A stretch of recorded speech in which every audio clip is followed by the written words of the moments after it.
Hello everyone, how's it going? Hope you're all alright. In this video, we're discussing the different ways the management or the company can help different people within the organization communicate better or smoothly, and better lines of communication are drawn.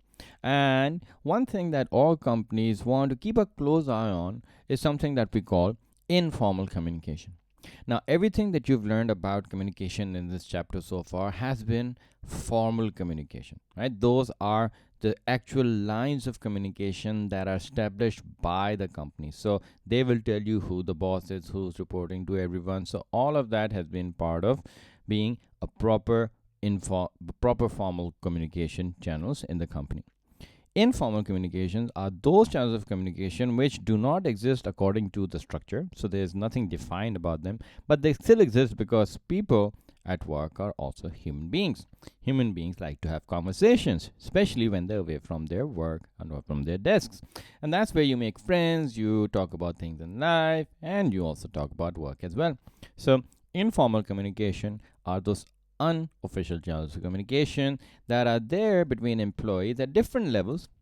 And of course, you want your employees to interact, for there to be team harmony, for there to be a good company culture. And that's something that will occur when you have social gatherings or simple team meetings either. So these channels are developed naturally. These are what we call informal channels of communication. Now, some managers would actually encourage these. They feel that it's really good to develop the company culture. People should know about who the other employees are at different levels, and they will encourage more and more of this. And for this, they will have team events, social gatherings, so that there is better harmony within the whole company. They can also use this to test certain ideas before implementing them. So they may come to a meeting and say, "Hey guys, we're thinking about this. What do you think about that?" And if the response is not in your favor, then perhaps it's not time yet to go ahead with that officially. So just test the waters, sort of a soft launch situation. If it's good for you, go ahead. If it's not, maybe it's not time yet. And lastly, all of these measures will encourage you to do this so that you have other people supporting you within the organization in case you don't understand certain messages. So, for example, people in the lower levels may not have the same understanding of what's being said by the top hierarchy. And that's where they can look to ask other people through these informal channels of communication to see better clarity about what the message is saying. However, there's a school of thought and a school of managers who will discourage these.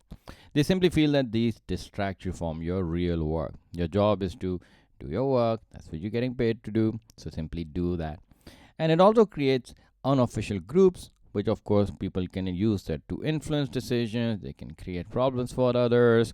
So that's not something you want. You want there to be clear leadership coming through the formal channels, but these start to make that a little bit distorted.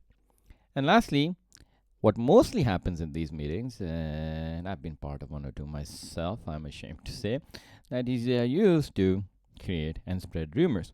Just said, oh, this guy is leaving, or that guy might be fired, or this guy's getting promoted, and none of that is good. You don't want there to be uncertainty. You don't want there to be rumors flying about anyone. So some managers will actually look to discourage as much of the informal communication as possible. But again, remember, this is something that you cannot fully eradicate because people are simply social animals. They need to interact, and when that happens, there's bound to be some form of informal communication. So, few steps that a company can take to improve the level of communication is that they could provide their workers with better training. So train them about the different mediums, give them information on the different language, different technology that might be used within the organization. So the more people are trained, the better skilled they are at using different pieces of technology to communicate better. Of course, the better your communication is going to be. And since we know that diversity is something that all companies should look for, you should also train your workers to understand the differences between the different people and implement that policy throughout your organization so that you're more aware, your entire organization, your entire workforce is more aware of the different ways of communicating, and awareness is of course better for the entire company. And lastly, before choosing any medium, make sure that it is foolproof. There is no chance for any security breach. There is no chance for any loss of data. So just do a check before you actually go and implement it fully. And companies will do that in combination to make sure that your communication channels are safe, and that everybody is able to express themselves and the receiver is also able to understand the meaning of the message clearly.